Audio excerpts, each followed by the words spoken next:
दोस्तों तो कल से मार्केट में एक और ज्वेलरी बिजनेस वाली कंपनी का आईपीओ आने वाला है। तो चलिए जानते हैं कि कंपनी का ओवरऑल बिजनेस कैसा है, इसके फाइनेंशियल कैसे हैं।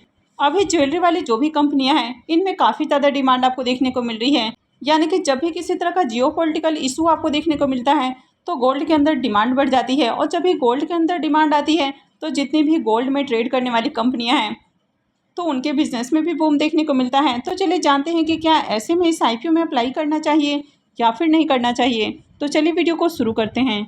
लेकिन इससे पहले कि मैं वीडियो को शुरू करूं, अगर आप इस चैनल पर पहली बार विजिट कर रहे हैं या फिर आपने चैनल अब तक सब्सक्राइब नहीं किया है तो चैनल को सब्सक्राइब कर लें और साथ में वीडियो को भी लाइक कर दें।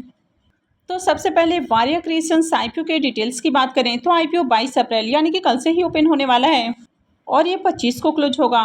फेस वैल्यू 10 रुपये पर शेयर है। बुकिंग प्राइस 150 रुपये है और 1000 शेयर्स का लॉट है। आईपीओ के साइज को देखें तो आईपीओ 20.10 करोड़ का है और ये पूरी तरह से फ्रेश इशू का आईपीओ है और ये एसएमई आईपीओ है। कंपनी बीएसई एसएमई के ऊपर लिस्ट होने वाली है। अब इस आईपीओ में रिजर्वेशन पोर्शन को देखें तो आईपीओ में क्यूआईबीज के लिए पोर्शन नहीं रखा गया है, तो इसमें सिर्फ रिटेलर्स और एचएनआईज का पोर्शन है और इन दोनों के लिए 50-50% का पोर्शन रखा गया है। इस आईपीओ के लीड मैनेजर को देखें तो Inventure merchant banker services private limited ये इसका लीड मैनेजर है। Bigshare services private limited इसका रजिस्ट्रार है और एसपीसीएम सिक्योरिटीज इसका मार्केट मेकर है। तो सबसे पहले अगर वारियर क्रिएशंस के बिजनेस की बात करें तो कंपनी 2005 में इनकॉर्पोरेट हुई है और ये जो कंपनी है ये होलसेल बिजनेस के अंदर ट्रेडिंग करते हुए देखने को मिलती है। तो company gold, silver, precious stones और सेमी प्रेशियस स्टोन इनके अंदर ट्रेडिंग करती है।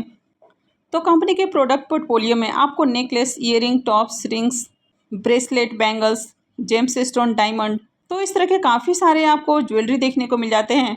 तो इनमें जेम्स स्टोन और जो डायमंड से रिलेटेड ज्वेलरी है वो सब भी आपको देखने को मिल जाता है।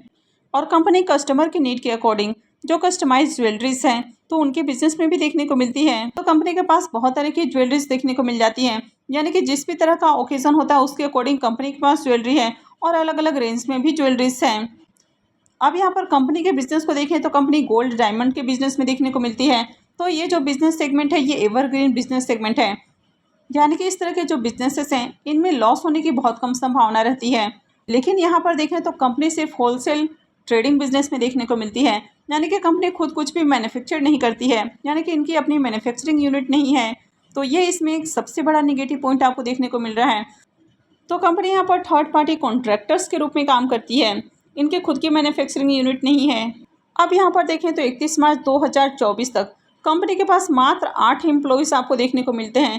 अब इसी से आप अंदाज़ा लगा सकते हैं कि कंपनी का ओवरऑल बिजनेस कैसा होगा, जहाँ पर आपको 8 एम्प्लॉयज़ देखने को मिल रहे हैं, यानी कि बहुत छोटी कंपनी है। तो इस तरह की कंपनियों में कभी भी आपको कंपनी बंद होती हुई देखने को मिल सकती है। हालांकि ये ज़रूरी नहीं कि कंपनी बंद होगी, लेकिन अगर इस तरह के बिजनेसेस की बात करें जिनका खुद का मैन्युफैक्चरिंग यूनिट नहीं है, जो थर्ड पार्टी कॉन्ट्रैक्ट के ऊपर काम करती है। अब कंपनी के फाइनेंशियल को देखें तो फाइनेंशियल 21, 22, 23 और फाइनेंशियल 24 के 2 क्वार्टर का फाइनेंशियल देखने को मिल रहा है। तो कंपनी के एसेट को देखें तो ईयर ऑन ईयर कंपनी के एसेट के अंदर आपको जंप देखने को मिल रही है। कंपनी के रेवेन्यू को भी देखें तो साल दर साल कंपनी के रेवेन्यू बढ़ते हुए देखने को मिले हैं और रेवेन्यू के अंदर भी शानदार उछाल देखने को मिल रहा है। कंपनी के प्रॉफिट को भी देखें तो कंपनी के प्रॉफिट भी ईयर ऑन ईयर इंक्रीज हुए हैं। फाइनेंशियल 21 में जहां कंपनी 13 लाख के लॉस में देखने को मिल रही है, फाइनेंशियल 22 में ये 57 लाख का प्रॉफिट हो जाता है और फाइनेंशियल 23 में देखें तो 78 से 69 लाख का प्रॉफिट देखने को मिल रहा है। तो यहाँ पर भी प्रॉफिट के अंदर शानदार जंप है।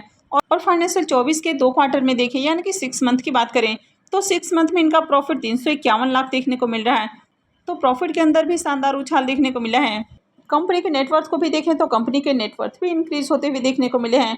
और अगर कंपनी के रिजर्व की भी बात करें तो कंपनी के रिजर्व भी साल दर साल बढ़ते हुए देखने को मिले हैं। तो फाइनेंशियल 21 और 22 में कंपनी के नेटवर्थ और रिजर्व जहां माइनस में देखने को मिले थे वो अभी देखें तो आपको पॉजिटिव देखने को मिल रहा है। अब अगर कंपनी के डेट की बात करें तो अभी करंट में कंपनी के ऊपर आपको डेट देखने को नहीं मिल रहा है। तो ओवरऑल कंपनी के फाइनेंशियल को देखें तो कंपनी के फाइनेंशियल आपको बढ़िया देखने को मिल रहे हैं।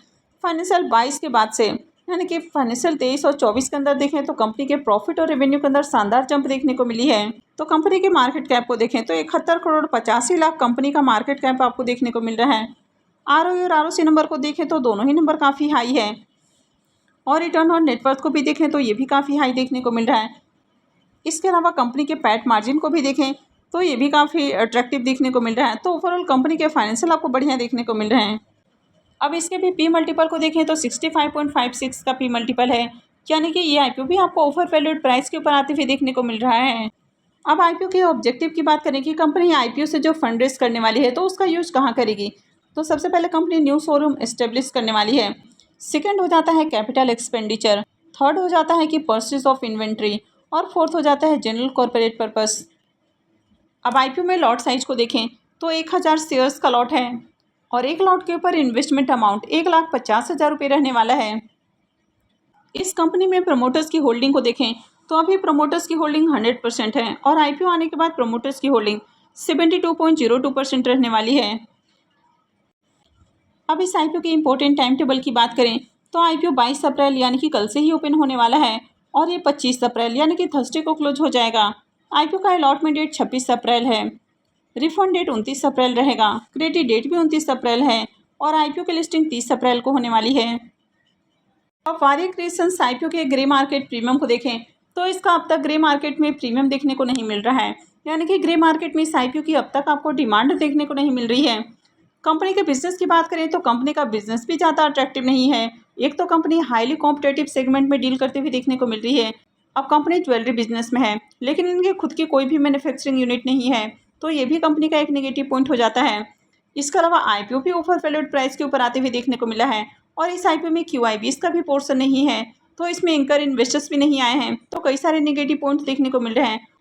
और साथ ही ग्रे मार्केट में डिमांड भी अब तक देखने को नहीं मिल रही है, तो इस आईपीओ में आपको तब तक अप्लाई नहीं करना है जब तक कि ग्रे मार्केट के अंदर डिमांड आपको देखने को नहीं मिलती है।